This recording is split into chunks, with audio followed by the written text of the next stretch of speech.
Welcome to Kamal online maths. இந்த வீடியோவில் TET 2 question பேப்பரை சால்வ் பண்ணுறோம். அதில் கொஷின் 100. கேள்வி: ஒரு தொட்டியை 2 குழாய்கள் தனித்தனியே முறையே 30 நிமிடங்கள் 40 நிமிடங்களில் நிரப்புகின்றது. மற்றொரு குழாய் நீர் நிரம்பிய தொட்டியை 24 நிமிடங்களில் காலி செய்கிறது. தொட்டி காலியாக இருந்து இந்த 3 குழாய்களும் ஒரே சமயத்தில் திறந்து விடப்பட்டால் அந்த தொட்டி நிரம்ப எவ்வளவு நேரம் ஆகும் அப்படிங்கிறது கேள்வி. ஓகே, ஒரு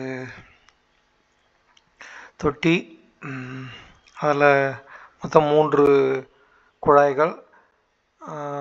ஃபஸ்ட்டு ஒரு குழாய், அது நம்ம ஏ அப்படின்னு எடுத்துக்கலாம். ரெண்டாவது ஒரு குழாய், அது வந்து பி. இந்த குழாய் ஏ மட்டும் தண்ணியை நிரப்புறதுக்கு 30 நிமிஷம் ஆகும். அதே போல் குழாய் பி வந்து அதே தொட்டியை நிரப்புறதுக்கு 40 நிமிஷம் ஆகும். இதே தொட்டி கீழே ஒரு குழாய் சி அப்படின்னு இருக்கு, அது தண்ணி இதிலிருந்து வெளியே அனுப்பி விட்டுடும். அது 24 நிமிஷத்தில் காலி பண்ணிடும். இப்போ கேள்வி: எல்லா குழாயும் ஒரே டைமில் ஆப்ரேட் பண்ணுறோம். குழாய் ஏ பி தண்ணியை நிரப்பும், குழாய் சி தண்ணியை வெளியே அனுப்பும். இந்த 3 குழாய்களும் காலியாக இருந்து ஒரே சமயத்தில் திறந்து விடப்பட்டால் அந்த தொட்டி நிரம்ப எவ்வளவு நேரமாகும்? ஓகே, இது எப்படி சால்வ் பண்ணலான்னா, குழாய் ஏ அப்படிங்கிறது இந்த டேங்கை நிரப்புறதுக்கு 30 நிமிஷம் எடுத்துக்கும் அப்படின்னா, ஒரு நிமிஷத்தில் அந்த குழாய் அந்த தொட்டியை எவ்வளோ நிரப்போம் அப்படின்னா 1/30 பங்கு. இது புரியுதான்னு பார்த்துக்கோங்க. 30 நிமிஷம் கம்ப்ளீட் டேங்கை அது நிரப்போம் அப்படின்னா ஒரு நிமிஷத்தில் அது அந்த டேங்கோட கெப்பாசிட்டி 30 பங்காக எடுத்துக்கிட்டோன்னா 30ல் ஒரு பங்கு. அப்போ 30 நிமிஷத்தில் 30 பங்கையும் அதை நிரப்ப போகுது. அந்த லாஜிக் தான். அதே போல் குழாய் பி 40 நிமிஷத்தில் அந்த தொட்டியை நிரப்போம் அப்படின்னா ஒரு நிமிஷத்தில் அது எவ்வளோ பங்கை நிரப்போம் அப்படின்னா 1/40 பங்கு.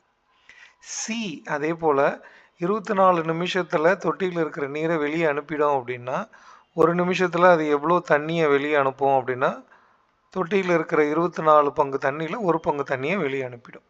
இப்போ கேள்வி: 2 குழாய்கள் தண்ணி நிரப்புது, குழாய் ஏ குழாய் பி.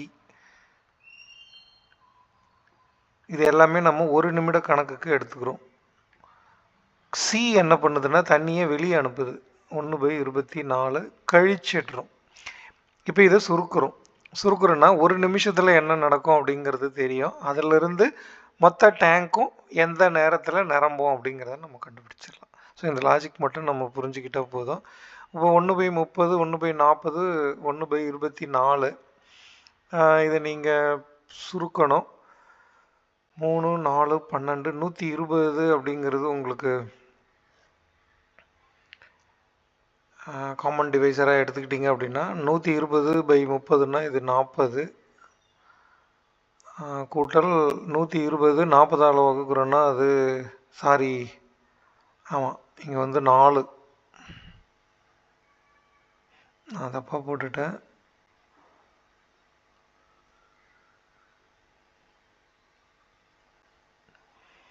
ஸோ இங்கே வந்து ஃபஸ்ட்டு வேல்யூ 4, அடுத்தது 40ன்னா அது வந்து 3, 24 அப்படின்னா 5 2 10 5. ஓகே, 4 3 7 -5 அப்படின்னா 2/120 அப்படின்னா 1/60.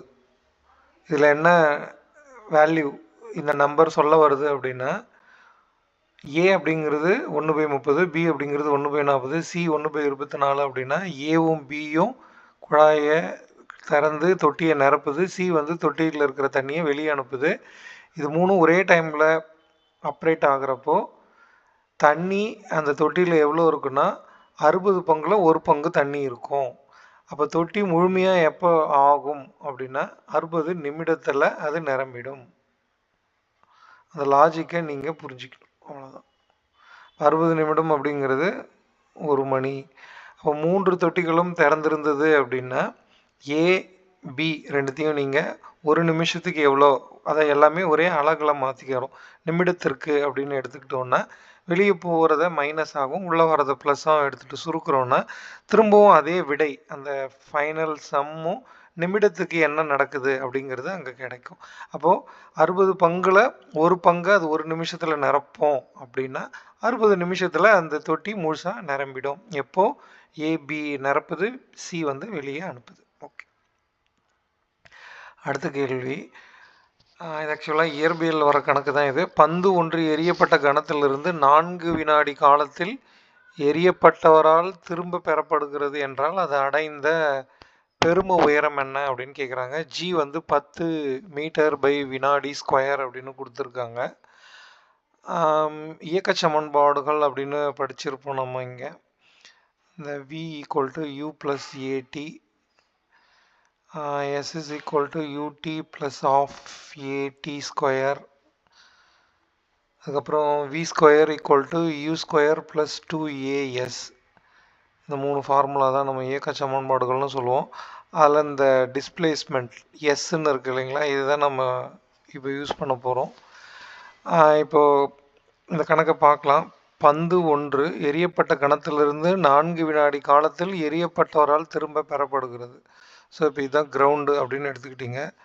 அது மேலே ஒரு குறிப்பிட்ட உயரம் போகுது, அது எவ்வளோன்னு எனக்கு தெரியாது. இதுதான் அதனுடைய மேக்ஸிமம் ஹைட் அப்படின்னு நான் எடுத்துக்கிறேன். அப்படின்னா அது மேலே போயிட்டு கீழே வர்றதுக்கு 4 வினாடி ஆயிருக்கு அப்படின்னா கீழே இருந்து மேலே போகிறதுக்கும் மேலே இருந்து கீழே வர்றதுக்கும் சமமான நேரம். அப்போ இங்கே 2 செகண்டும், அதாவது கீழே இருந்து மேலே போகிறதுக்கு மேலே இருந்து கீழே வர்றதுக்கு 2 செகண்டும் ஆகும். அப்போ ஃபஸ்ட்டு டைம் வந்து 2 செகண்ட். அதே போல் பந்து எவ்வளோ உயரம் அது போயிருக்கு அப்படிங்கிறது தான் கேள்வி. இங்கிருந்து எவ்வளோ உயரம் போயிருக்கு அப்படின்றதும் கேட்கலாம், இல்லை மேலேருந்து கீழே வர்றது எவ்வளோ உயரம், ரெண்டும் ஒன்று தானே. இங்கேருந்து போனதும் இங்கேருந்து வந்ததும் ஒன்று தான். ஓகே, அதுக்கப்புறமா இதனுடைய முடுக்கம் அப்படிங்கிறது இங்கே கொடுத்துருக்காங்க பாருங்கள். ஜி வழக்கமாக 9.8, இங்கே வந்து 10ன்னு கொடுத்துட்டாங்க. அது ஆக்சலரேஷன் அப்படிங்கிறத ஏவா, அது ஜி அப்படிங்கிற வேல்யூவை நம்ம கன்சிடர் பண்ணிக்கணும். பால் மேலே போய் நின்னதுக்கு பிறகு, ஒரு குறிப்பிட்ட உயரத்தில் அது நின்னதுக்கு பிறகு அங்கே அதனுடைய திசை வேகம் அப்படிங்கிறது 0 ஆகிடும். ஏன்னா கீழே இருந்து போகிறப்போ ஒரு குறிப்பிட்ட ஃபோர்ஸில் அது மேலே போயிட்டு எங்கே அதனுடைய வெலாசிட்டி 0 ஆகுதோ அந்த இடத்துல இருந்து பால் திரும்ப கீழே ஏற ஆரம்பிக்கும். அதனால் அதனுடைய மோஷன் அப்வர்ட் போய் ஒரு பர்டிகுலர் ஸ்டேஜில் 0 ஆன உடனே அங்கேருந்து பால் திரும்ப அதனோட டைரக்ஷனை சேஞ்ச் பண்ணும். அதனால் அந்த இடத்துல அதனோட திசை வேகம் 0 அப்படின்னு எடுத்துக்கிட்டிங்கன்னா இந்த ஃபார்முலாவை நீங்கள் பிரதிக்கிட்டுலாம். அது கடந்த தூரம் எவ்வளோ அப்படின்ட்டு s is equal to ut plus half at square. இங்கே யூவோட வேல்யூ, அதாவது மேலேருந்து கீழே வர தூரத்தை நம்ம கணக்கு பண்ணும்போது அதனுடைய வெலாசிட்டி அந்த இடத்துல அது 0 ஆகிடும். அப்போ s is equal to u வந்து 0 t ப்ளஸ் ஆஃப் ஏங்கிறது தான் இங்கே முடுக்கம் 10 t ஸ்கொயர். t வந்து 2 செகண்ட்னு நம்ம போட்டிருக்கோம். அப்போ 2 அப்போது ஒரு 2 நீங்கள் கேன்சல் பண்ணிட்டீங்க அப்படின்னா உங்களுக்கு 20 அப்படின்னு கிடைக்கும். 20 மீட்டர் அப்படிங்கிறது இந்த கணக்குக்கான சரியான விடை.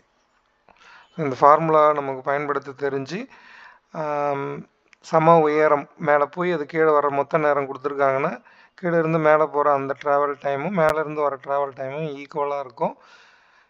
இங்கேயும் பொருளினுடைய திசை வேகம், ஆரம்ப திசை வேகம் 0, பந்து ஒரு பெரும உயரம், அதான் மேக்ஸிமம் ஹைட்னு சொல்கிறாங்க இல்லைங்களா, அங்கே போன உடனேவும் அதனுடைய வெலாசிட்டி 0 ஆகிடும்.